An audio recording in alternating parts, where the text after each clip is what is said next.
Hello everyone, welcome back to the series of all India bar exam previous year question paper. और आज हम discuss करने वाले हैं सीआरपीसी के प्रीवियस ईयर क्वेश्चन पेपर जो ऑल इंडिया बार एग्जाम में पूछे जा चुके हैं। तो चलिए स्टार्ट करते हैं। हमारा आज का पहला क्वेश्चन है, is there any maximum period for which an under trial can be detained under section 436A? क्या कोई मैक्सिमम पीरियड है कि उस पीरियड तक के लिए हम एक अंडर ट्रायल प्रिजनर को डिटेन करके रख सकते हैं, उसके बाद हमें उस अंडर ट्रायल प्रिजनर को छोड़ना पड़ जाएगा? तो yes, half of the maximum period of imprisonment specified for that offence. Option 2, no period is prescribed. Option 3, court can decide. या ऑप्शन 4, मैक्सिमम 90 डेज। तो क्वेश्चन नंबर 101 का सही आंसर है option 1, that is half of the maximum period of imprisonment specified for that offence. हम उस person को जो under trial prisoner है उसे हम जेल में रख सकते हैं, अदरवाइज उसके उस पीरियड के बाद हमें उसे छोड़ना पड़ेगा। बिकॉज जो 436A है ये बात करता है बॉन्ड से related, bail and bail bond से रिलेटेड, बेल के सारे प्रोविजंस के चैप्टर में यह सेक्शन आता है। The next question is, if a court lower to the sessions court tries a murder case, that court is called as। अगर कोई लोअर कोर्ट है, मतलब सेशन कोर्ट से लोअर कोर्ट अगर कोई है और उसने मर्डर केस ट्रायल कर लिया, तो उस कोर्ट को हम क्या कह सकते हैं? कोरम सब जुडाइज, कोरम नॉन जुडाइज, कोरम नॉन सब जुडाइज या कोरम जुडाइज? ये एक ऐसा क्वेश्चन है कि इसका आंसर आपको डायरेक्ट में नहीं मिलने वाला है, इसलिए सम ऑफ द क्वेश्चंस को आपको प्रैक्टिस करके जाना चाहिए कि अगर आपके हाथ में डायरेक्ट है और डायरेक्ट में उसका आंसर नहीं है फिर भी आप उसके आंसर्स दे पाए। तो इसका सही आंसर हो जाएगा option 2, that is coram non judice. अगर कोई भी लोअर कोर्ट, सेशन कोर्ट से लोअर कोर्ट अगर है और वो ट्राई कर रहा है कोई मर्डर केस को, तो उस कोर्ट को हम कहेंगे coram non judice. The next question is, as per the provisions of CRPC, the word inspection used in section 93 clause 1 subclause C refers to things or documents only, locality and place, या none of the above। अब इस section में inspection की बात करी गई है, तो इंस्पेक्शन को किस रिस्पेक्ट में यूज करा गया इंस्पेक्शन वर्ड को? Correct answer is option 3, that is locality and place, क्योंकि हम यहाँ पर प्लेस को इंस्पेक्ट करते हैं। ठीक है। The next question is, the statement recorded during investigation under section 161 of CrPC can be used during trial for. जो हम स्टेटमेंट रिकॉर्ड करते हैं as per section 161 of CrPC, 161 में एक पुलिस ऑफिसर स्टेटमेंट रिकॉर्ड करता है इन्वेस्टिगेशन के दौरान, तो उस स्टेटमेंट को हम किस तरह से यूज कर सकते हैं? Can it be use as a use for corroborating the witness, contradicting the witness, both 1 and 2, या नाइदर 1 nor 2? जो हमने 161 ऑफ सीआरपीसी में रिकॉर्ड करा है statement during the time of investigation, उसे हम किस तरह से इस्तेमाल कर सकते हैं? Correct answer is option 2, that is contradicting the witness. Witness को हम कॉन्ट्राडिक्ट करने के लिए उस स्टेटमेंट का इस्तेमाल कर सकते हैं। तो option 2 is the correct option. The next question is, if an accused is charged of a major offence but is not found guilty there under.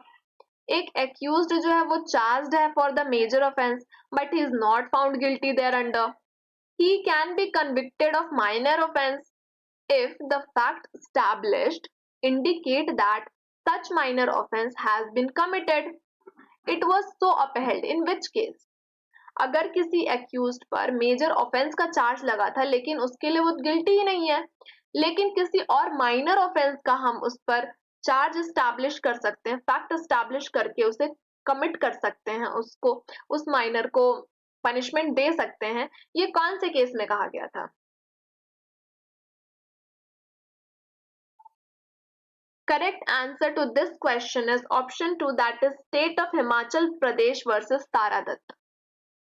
State of Himachal Pradesh versus Tara Dutt के मामले में ये बात कही गई थी। The next question is, an executive magistrate may require security for keeping good behaviour from habitual offender for a period not more than. एक executive magistrate security ले रहा है for the good behaviour from habitual offender, तो वो maximum कितने time duration तक का security ले सकता है? 6 months, 1 year, 2 years या 3 years। अब देख सकते हैं हैबिचुअल ऑफेंडर्स से रिलेटेड कई बार क्वेश्चन पूछा गया। हमने 3-4 क्वेश्चन ऑलरेडी डिस्कस कर चुके हैं हैबिचुअल ऑफेंडर से रिलेटेड, अगर आप हमारे लेक्चर सीरीज को फॉलो कर रहे होंगे तो क्वेश्चन नंबर 106 का सही आंसर है option 4 that is 3 years। Habitual offenders के मामले में हम 3 years तक का बॉन्ड ले सकते हैं उस ऑफेंडर से, और ये कौन लेता है? Executive magistrate. और इस वाले प्रोविजन के बारे में सेक्शन 110 ऑफ सीआरपीसी में बात कही गई है। The next question is section 167 of CrPC provide that the nature of custody can be altered from judicial custody to police custody and from police custody to judicial custody. This alteration can be done during the period of first how many days? 167 of CRPC में ये बात कही गई है, जो nature of custody होता है, मतलब एक जुडिशियल कस्टडी होता है, एक पुलिस कस्टडी होता है। तो जुडिशियल कस्टडी से पुलिस कस्टडी में हम ऑल्टर कर सकते हैं, या पुलिस कस्टडी से जुडिशियल कस्टडी में चेंज कर सकते हैं किसी पर्सन के कस्टडी का नेचर। तो ये कितने दिनों के अंतराल पर हो सकता है? मतलब पहले कितने दिनों के अंदर हम जुडिशियल कस्टडी से पुलिस और पुलिस कस्टडी से जुडिशियल में आ सकते हैं?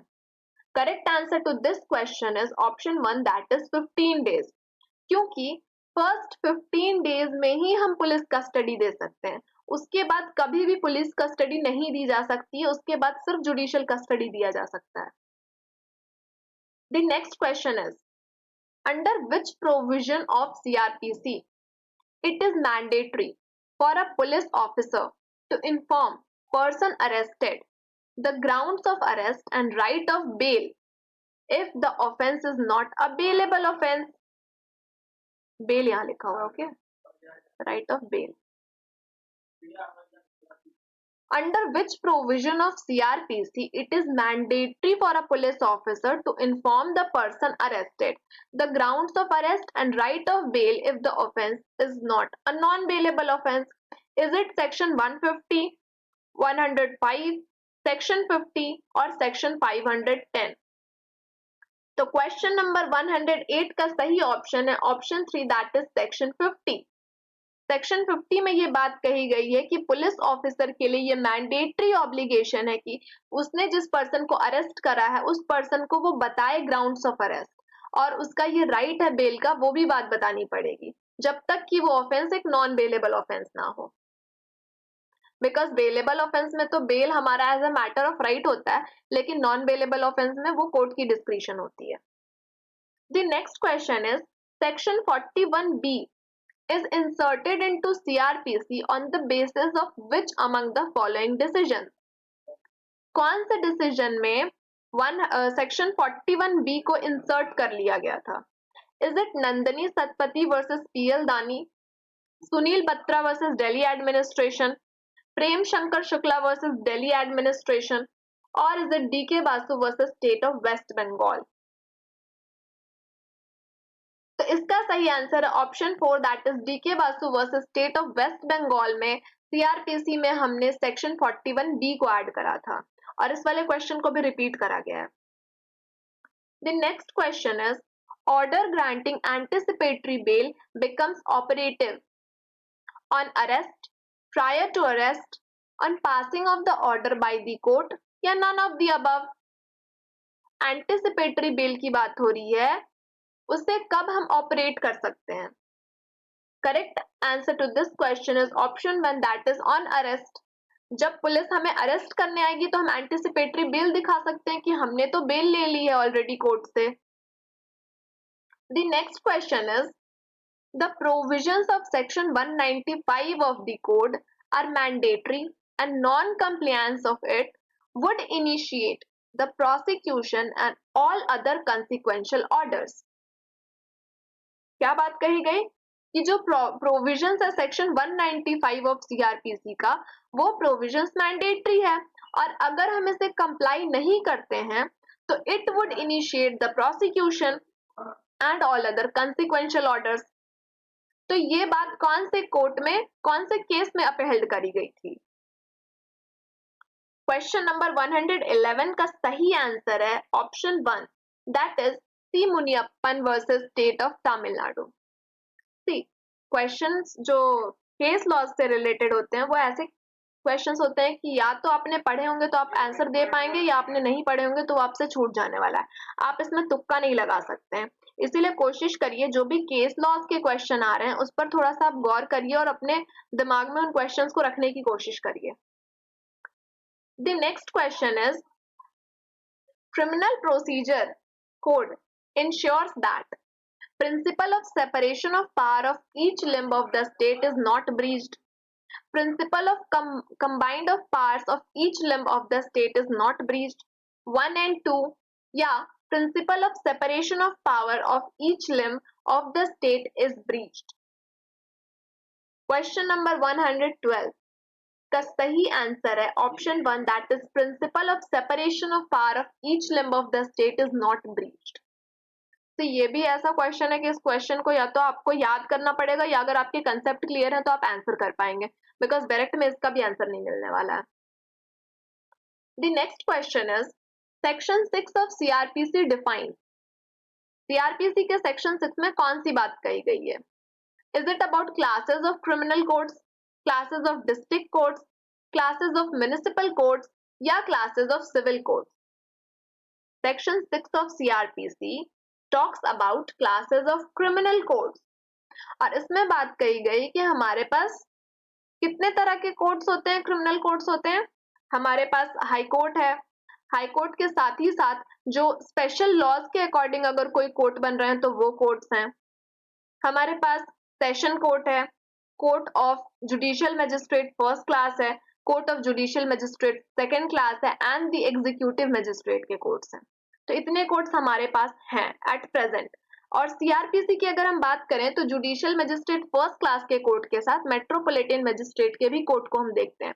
लेकिन जो हमारा बीएनएसएस है, Bharatiya Nagarik Suraksha Sanhita, as per BNSS metropolitan courts को और मेट्रोपॉलिटन मजिस्ट्रेट्स के नाम को सब्स्टिट्यूट करके जुडिशियल मजिस्ट्रेट फर्स्ट क्लास कर दिया गया है और फर्स्ट क्लास कोर्ट के बारे में बात कही गई है। कहीं पर भी मेट्रोपॉलिटन मजिस्ट्रेट्स नहीं होंगे अब। Next question is when an offense is bailable, a person has no right to be released on bail upon arrest. A person has a right to be released on bail upon arrest. A right to be released is dependent on exercise of judicial discretion. A person shall be released within 24 hours. Question number 114 का सही answer है option 2, that is a person has right to be released on bail upon arrest. Bailable offence में मैंने already बताया अभी थोड़ी देर पहले कि बेल जो हमारा होता है that is our right in bailable offence, और नॉन बेलेबल ऑफेंस में it is the discretion of court, मतलब वो जुडिशियल डिस्क्रिशन पर रहेगा। The next question is as per section 273 of CrPC how evidence is to be taken. 273 के according हम किस तरह से एविडेंस लेते हैं? In the presence of accused, when personal attendance of accused is dispensed with in the presence of his pleader, या in presence of police, or both 1 and 2? तो question number 115 का सही आंसर है option 4, that is both 1 and 2। मतलब हम accused के presence में भी ले सकते हैं, या फिर अगर पर्सनल अटेंडेंस को डिस्पेंस कर दिया गया, मतलब एक्यूज्ड के पर्सनल अटेंडेंस की जरूरत नहीं है, वहां पर हम उस एक्यूज्ड के प्लीडर के प्रेजेंस में भी एविडेंस को रिकॉर्ड कर सकते हैं। और ये रिकॉर्ड कौन कर रहा है? ऑफ कोर्स कोर्ट कर रही है। The next question is if a woman sentenced to death is found to be pregnant, the High Court shall order execution of sentence to be postponed, या if thinks fit commute the sentence to imprisonment for life, sent for medical assistance, या non-judicial mandate of powers। अगर किसी women को death sentence मिला है and it is found that she is pregnant, तो high court इनमें से कौन सा ऑर्डर दे सकता है?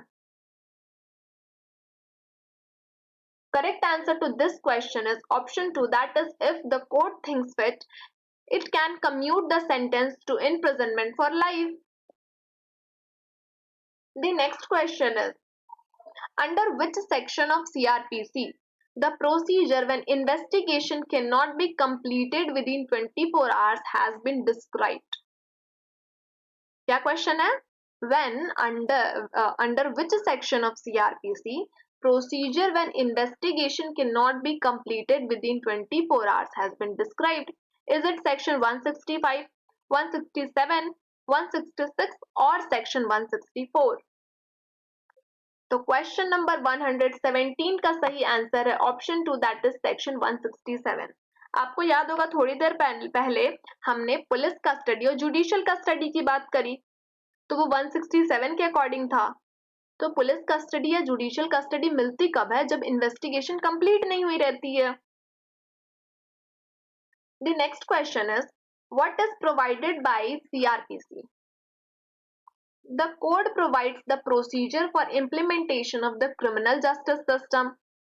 It provides the mechanism for the investigation into the trial of offences. The code provides the procedure for implementation of civil justice system. Yeah, 1 and 2.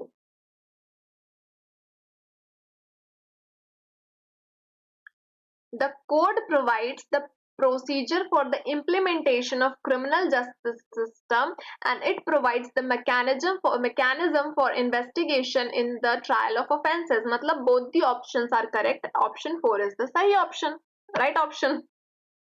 The next question is, as per section 2C, a cognizable offence is where a police officer may arrest without a warrant, where a police officer may not arrest without a warrant, where a police officer may arrest with permission of the court, या any person in the public can arrest. Cognizable offense में क्या होता है? तो इसमें ये होता है कि पुलिस में arrest without a warrant, because cognizable offence एक सीरियस ऑफेंस होता है।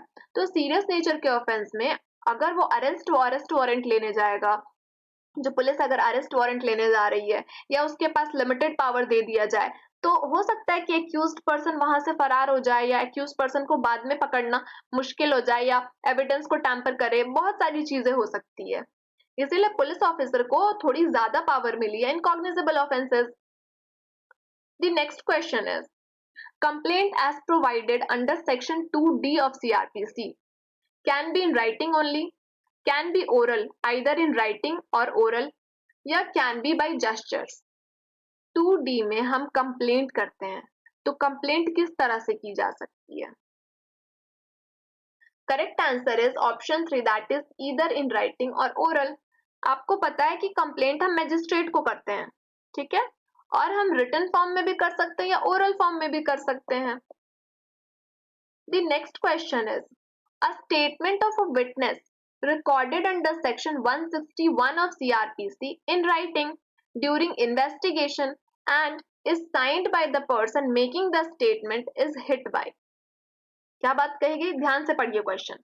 A statement of a witness recorded under section 161 of CRPC in writing during investigation and is signed by the person making the statement is hit by section 161 clause 2, section 161 clause 3, section 162 clause 1 or section 162 clause 2 of the CRPC। Correct answer to this question is option 3, that is section 162 clause 1 of CRPC।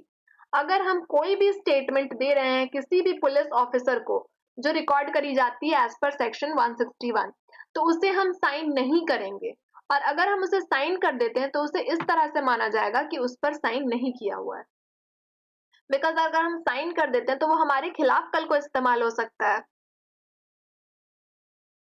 और police station में अगर हम कोई statement देकर sign कर रहे हैं तो दैट इज नॉट नेसेसरी कि वो स्टेटमेंट हमने अपनी मर्जी से दी हो, बिकॉज थ्रेट वगैरह के भी चांसेस रहते हैं।